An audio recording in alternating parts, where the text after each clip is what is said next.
What is happening, Magnus? So, before I do this, several of you have been asking me to do reviews from several other channels. Well, there are 3 reasons why I do not do reactions to a lot of other channels. Number 1, I don't watch them. I just don't watch them. I don't care to. It doesn't matter to me. You know, I can't do reactions to every channel out there. I don't watch every channel out there. Okay? Number 2, they're shills. Okay? Now, shills typically get paid. They are on a payroll. However, shills can also be paid in other means. They are invited to mixers. They are given free tickets. They are invited to early screenings. They get to give reviews to certain people.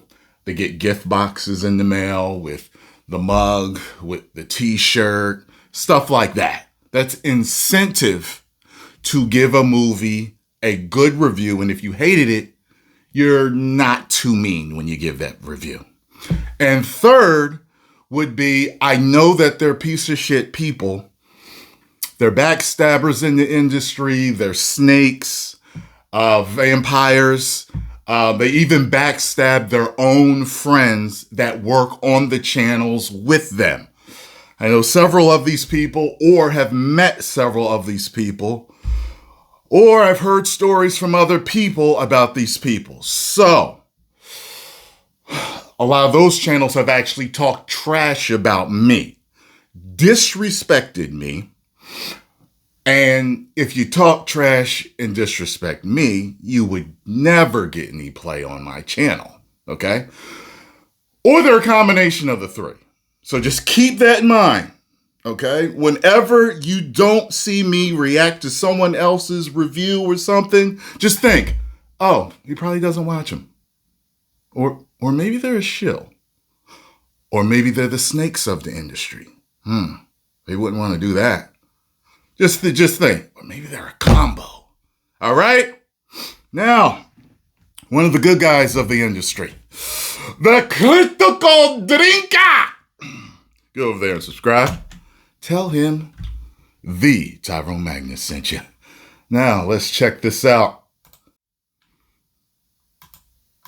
Honestly, I go away on holiday for a few days and what feels like the biggest controversy in pop culture blows up across the internet. Out of all the movies I expected to be a lightning rod for conspiracy theories, political tug-of-wars, and the kind of explosive fan warfare that makes the Snyderverse look like a polite disagreement over afternoon tea, the last one I predicted was James Gunn's Superman by James Gunn. But not to worry, dear viewer, because the drinker is back to bring order out of chaos, restore balance to a world gone mad, I'm an agent of chaos.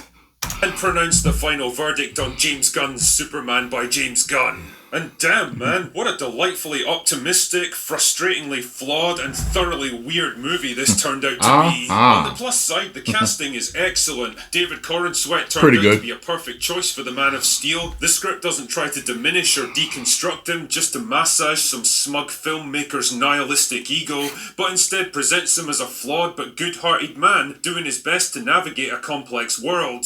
There's a strong theme of I think it definitely diminished him. heroism and positivity running through the movie, a refreshing lack of political agenda, and some genuinely great dramatic moments that made me think, yup, James Gunn's Superman by James Gunn actually understands what people want from a Superman. You know what, Lex? I get up in the morning just like you. Sometimes I stub my toe. I burn my toast. When I go out in the world, I get afraid. I make mistakes, but you know what? That makes me human. It felt like that scene right there, that little monologue, was a nerd talking back, finally standing up to his bully. And an afternoon kid show at the end where you learned the lesson. To some people, that was Superman. To me, it's not. To me, Superman would have delivered that differently. Man movie. In short, its heart is definitely in the right place, and when James Gunn manages to get out of his own way, he's able to deliver a strong take on Superman that feels fresh and different but still vital and timeless. That being said, it's still very much a James Gunn movie with all the baggage that entails. The plot is a schizophrenic mess that drops you right into the middle of a story that's halfway told already. The humour that worked so well in the Guardians movies now feels forced, dated, out of place, and gratingly annoying. There's way too many characters for the script to sustain them all, and the story hinges on a big lore-changing revelation that I'm pretty sure is going to piss off comic book fans. Basically, James Gunn's Superman by James Gunn is a bit of a mess. A creative and well-meaning mess, but a mess all the same. Neither great nor terrible, but a flawed creation based on flawed ideas, and a perfect example of why just throwing a bunch of talented people together with no thought for their creative sensibilities doesn't always guarantee a great end product. Anyway, I'll give you a brief idea of the story so you know what you're dealing with here. The film ditches the usual origin story and instead picks up a few years into Superman's career, where he's recently intervened to prevent a war in Eastern Europe, for now at least, and is busy fighting a losing battle to Ultraman. But it turns out this was all just a distraction by Lex Luthor so he could find the Fortress of Solitude and steal information that would allow him to defeat Superman. I mean, considering what Ultraman is eventually revealed to be, he already has everything he needs to take Superman down, pretty but whatever, let's just go with it. Anyway, there's a whole thing where, like, Lex has to watch the fights between him and Ultraman through these little drones and stuff. And he calls out these movements for Ultraman to make, these fighting moves. I know that when Superman fights, he fights faster than most people would fight. I don't think Lex could even pick that up, but I'll go with it. You get what I'm saying? Like when him and Doomsday were fighting, they were fighting so fast that nobody could see him and stuff like that. But who knows? Maybe sometimes he just moves at normal human speed that everyone else can see, but he just hits harder. Luthor eventually finds and decodes a message from Jor-El telling Superman to conquer and subjugate the peoples of Earth, which naturally doesn't go down too well when it gets released to the public. Superman's forced to turn himself into the US government so he can try to clear his name, but instead he gets handed over to Luthor, who sends him to a pocket universe that he created to hold superpowered prisoners, because apparently that's a thing you can just do now. You sure about that? You sure about that? Oh yeah, and if somebody send me where that real clip is. He keeps his army of mutated monkeys chained to computers who work night and day to stoke anti-Superman resentment on social media. Yes, this is real. This is a thing which is in the movie. Honestly, a couple of dozen guys in an office in India could have done the same job with less effort, but what can I say? It's James Gunn's Superman by James Gunn. Also, you'd think the ability to create entire universes would kind of negate the need to fight one man for control of a tiny fraction of one planet, but again, whatever, just don't think about it too much. Anyway, with Superman out of action, it's up to Lois Lane to join forces with the Justice Gang, and yes, that's another thing which is in this movie. You are now a life member of the Groovy Gang. To clear his name and find a way to rescue him so he can stop Lex Luthor and his dastardly plans before they tear the entire planet apart. Groovy! Now, you probably don't need me to tell you that there was a fuck ton of expectation riding on this movie. Not only did it have to vindicate James Gunn as the new head of the franchise, but it also had to relaunch a whole new version of Superman, kickstart the entire DCU, and save the future of superhero movies single-handed. Because let's be honest here, something tells me the Fantastic Four isn't going to get the job done. It was a pretty tall order to begin with, and to be honest, I'm not sure it accomplishes any of those things, never mind all of them. Like I said before, there's definite positives to be drawn from this film, so don't go thinking it's all doom and gloom. David Corenswet was just mostly solid casting choice for Superman. He's earnest and sincere. He's definitely got the right look for the character. And 25 minutes of goofiness was cut. It was supposed to be a 2.5-hour movie then, right? I want to see it. I want to see the James Gunn cut. actor, and he plays well off Rachel Brosnahan as Lois Lane. In the hands of a different creative, a modern-day Lois could have come across as a smug, abrasive girl boss, but she never does. She challenges him on his beliefs at times, but it feels like it comes from a well-intentioned place, and not some... We'll call it James Gunn's Superman by James Gunn, the James Gunn cut. Perfect!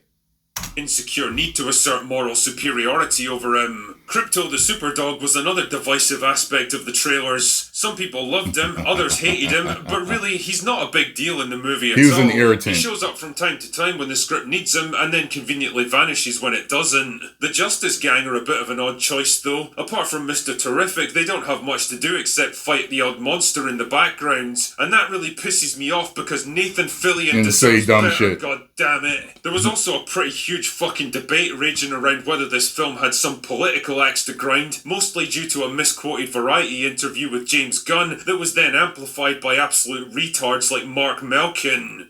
But Agatha is the gayest, gayer and gayer as each episode goes.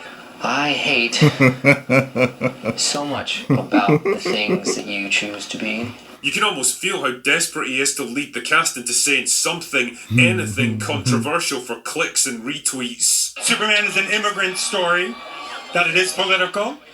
MAGA today was getting a little upset that he called Superman an immigrant. I wanted to get your reaction. Your brother talked about Superman being an immigrant, and now MAGA is already upset that he's called Superman an immigrant. I wanted to get your reaction. You said it's an immigrant story, it's a political movie. MAGA today is going nuts. What do you have to say to MAGA? Seriously, guys, in case you haven't figured it out by now, entertainment journalists are not your friends and never have been. Anyway, all that aside, I'm happy to say that James Gunn's Superman ends. You know what I hate? I hate when I used to wear a suit and tie to work every single day. You see that space in between the tie and the shirt? I can't stand that. And it seems to be a material thing. I think it's a material thing of the tie. Because I've noticed, because I used to sell suits too, certain ties, they would just tie perfectly. And when you made that knot and you cinched it up, it was perfect. And it never moved all day. But then there were certain ties that started to droop. Have been. Anyway, all that aside, I'm happy to say that James Gunn's Superman by James Gunn absolutely isn't a political movie. It's not out to lecture you on anything, and it's not trying to make a statement on modern day issues. As Nathan Fillion says... No, it's not. It's just a movie, guys. The only problem, though, is that it's not a particularly good Superman movie, and a lot of that problem stems from James Gunn himself. You damn right, drinker. It's about time people stopped worshipping this guy like he's some cinematic messiah sent down to save Hollywood. His recent track record... Man, they do that with all the good directors. They do that with Nolan. They do it with Snyder. They do it with Gunn. They do it with Cameron. Like, they all have their specific group that, like, you know, like, it's like a religion with them. has been spotty at best, and although he's definitely good at what he does only works within a pretty narrow comfort zone, and if he's forced to step too far outside it, he seems kind of lost and uninspired. I get the feeling he would have much rather made a Justice Gang movie because it would have played to all his favourite sensibilities as a filmmaker. Yeah, and I get the feeling that Supergirl will be as bad or worse. Batman, The Brave and the Bold will be as bad or worse. If he directs them, just from this, if I have to go, have to go on it with what he's done with DC, the Suicide Squad and this were both bad to me. That means that anything that he directs, possibly for the most part, is not going to work for me. It could work for others, but it's not going to work for me. So we'll just have to see. Forcing another bunch of likeable misfits to work together to take down a bigger threat. But there was too much riding on this film for him to trust it to anyone else, and so we ended up with a Superman movie that can't quite seem to keep its focus on Superman. Yeah. Another shortcoming of Gunn's that's become more obvious in recent years is the humour. When it comes to writing dialogue, Gunn is basically a second-generation follower of Whedonism.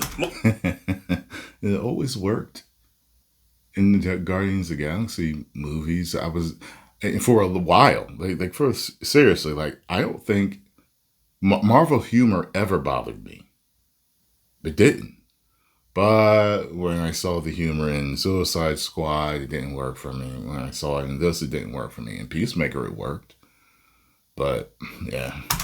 Much like Taika Waititi, he seems to understand what makes Thor Love and Thunder, yeah. A lot of that humor did not work. But Thor Ragnarok, I loved Thor Ragnarok. You see what I'm saying? A silly movie, but it was just enough. Not overkill. Joss Whedon's writing so effective in superhero movies and definitely knows how to replicate it effectively, but what he lacks is Whedon's finely tuned sense of restraint.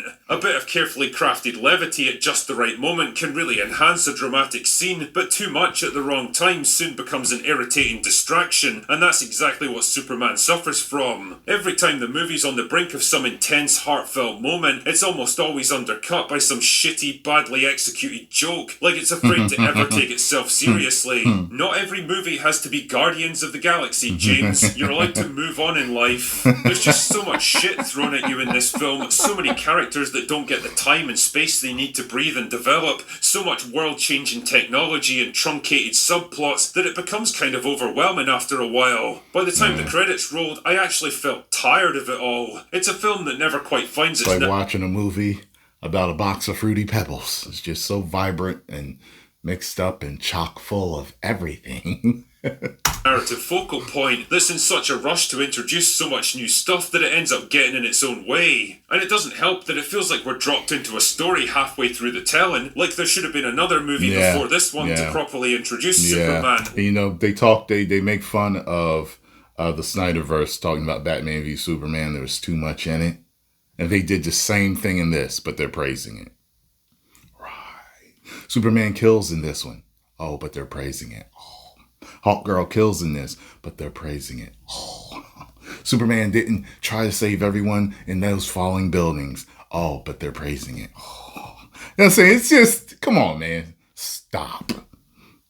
Lex Luthor and the Justice Gang. Instead, they're all just thrown into the mix without any explanation, like we're just expected to know who and what everyone is. And yeah, I know most people know who Superman and Lex Luthor are by this point, but this isn't just a new version of these characters we're seeing here, it's a complete relaunch of the world that they're part of. It should be epic and significant, but instead it just feels like the middle entry of a trilogy, or a by-the-numbers mid-phase Marvel movie. Just business as usual, just another forgettably mid-superhero flick that happens to have Superman in it. Add all these problems together and you end up with a film that's somehow overshadowed by its own creator, that can't seem to get out of its own way, and that fails to live up to the impossible expectations placed on it. Superhero movies really have reached a fork in the road of destiny this year, and desperately needed something to get them. Somebody was like, yeah, Tyrone, you're forgetting, you're already breaking records for 2025 with this movie.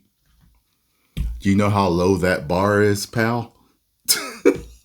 On the right path again. The Marvel juggernaut has fallen to pieces, Sony have abandoned whatever the fuck they were hoping to accomplish with the leftovers, and DC have been unsuccessfully relaunched and reinvented more times than Katy Perry at this point. None of it seems to be working, and as much as this movie makes a valiant effort, I don't think James Gunn's Superman by James Gunn is going to turn it around.